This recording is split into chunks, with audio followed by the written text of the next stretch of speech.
Right, we're on. We're here in the home of Billy and Irene Falk in Stokes County. I'm here to talk to Billy Falk, who I consider is one of Stokes County's legendary musicians. Somebody who still can tell the stories and is just a talented musician all the way around.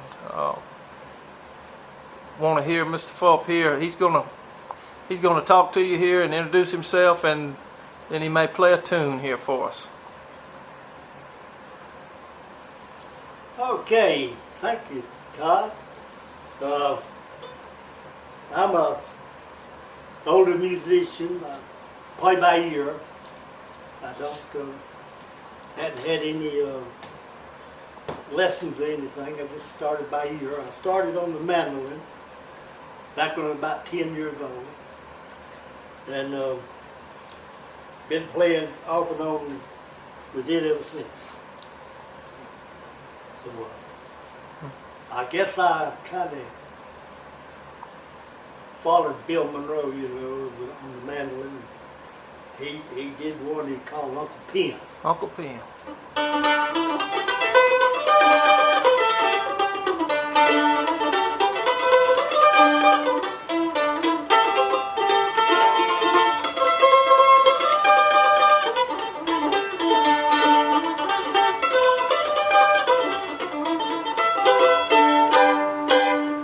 All right, that was beautiful. Yeah, Bill was my hero, I guess. And we used to go to, back in the, during the war, in the 40s,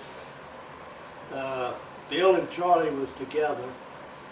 And they'd come around to places like the courthouse over in Danbury, and schoolhouse. They played the schoolhouse over there, and they play all the schoolhouses in Stokes County.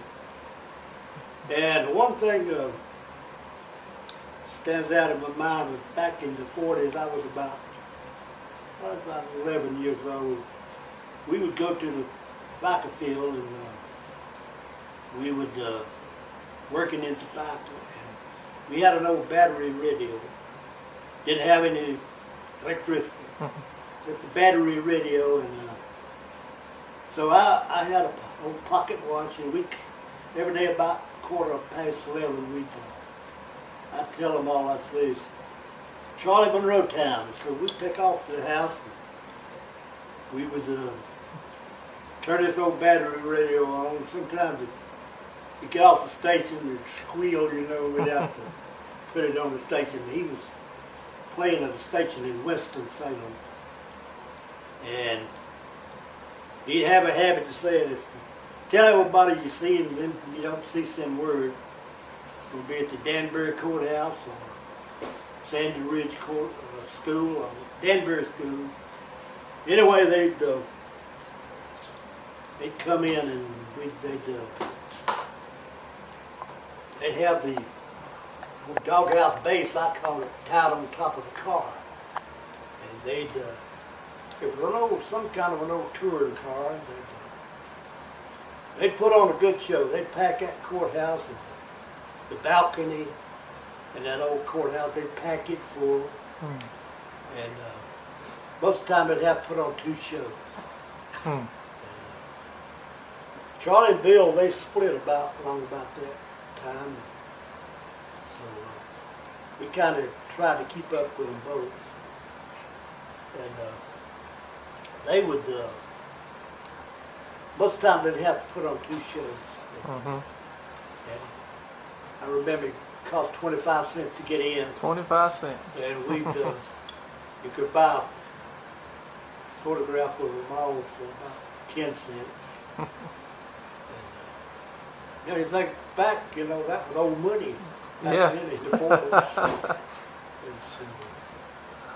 I remember one time this guy came over. He was playing in Mount Airy. I don't remember who he was playing with. He didn't have any arms. His name was Ray Myers, and we was all wondering how he got around. You know, we figured he was riding somewhere else. And he came into Danbury driving that car with his feet. With his feet. Right. And so he played something like a dobro. And he did real good. And he could drive it. That car was special made, I guess, for him. Mm-hmm. Anyway, he could drive that car as good as I could drive with my hands. But getting back to bluegrass, I guess Stokes County has got a lot of good bluegrass musicians. My dad, he played the fiddle and the banjo and guitar. And it's kind of a strange thing. The first time I picked up a mandolin, I could play it pretty good. Mm-hmm. And it goes for guitar, fiddle, and dobro, banjo, all that. Could play some, you know, and do it all by ear. Mm-hmm. Comes down from above, I guess. It'd come down from above, So, absolutely. Uh, So you never had a music lesson in your life? You just No. picked up on it from the others that were around you?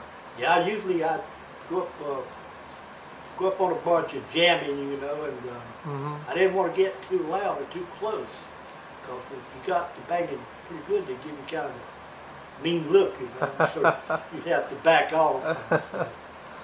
I would, it'd take me a little bit. They'd play about a couple of tunes, and I could wind that thing up and get with them. So that helped me a lot, you know, getting with other people, jamming, and so forth. So it's really enjoyable. Right now we're playing at about 5 different nursing homes every Friday night. We play at Calvary Hill Church on Sunday night. That's our church we attend down in Won't Cove. Mm-hmm. So everywhere we go is somebody wants to play the banjo, some of them wants to hear the mandolin and so forth. So I guess that's one reason I kind of got into 5 different instruments. Mm-hmm. They people in the nursing homes, they really like it. They'll sing along with you. Mm-hmm. So it really does you good to just look at them. You can almost read the lips, you know, singing. And you know that they appreciate you being there. Right. They really do. A Yeah. lot of them will ask you, when you coming back? And Yeah. I wish you'd come every night. And something like that. Now, how many's in your band? There's about, I guess, 8 of us. Okay. Yeah. Our minister, he sings and plays the guitar. And he has a brother that sings and plays the guitar. My wife, Irene, she sings with us. Mm-hmm. About 8 of us. It's mostly all gospel music Yeah, yeah. with we do all- in the all- bluegrass style, I guess. Yeah, Okay. gospel bluegrass. Okay. Do you have a band name? We just go by the Calvary Hill Singers. Calvary Hill Singers. Okay. All right. Well, we'll cut this one here, and we'll come back and we'll start another one.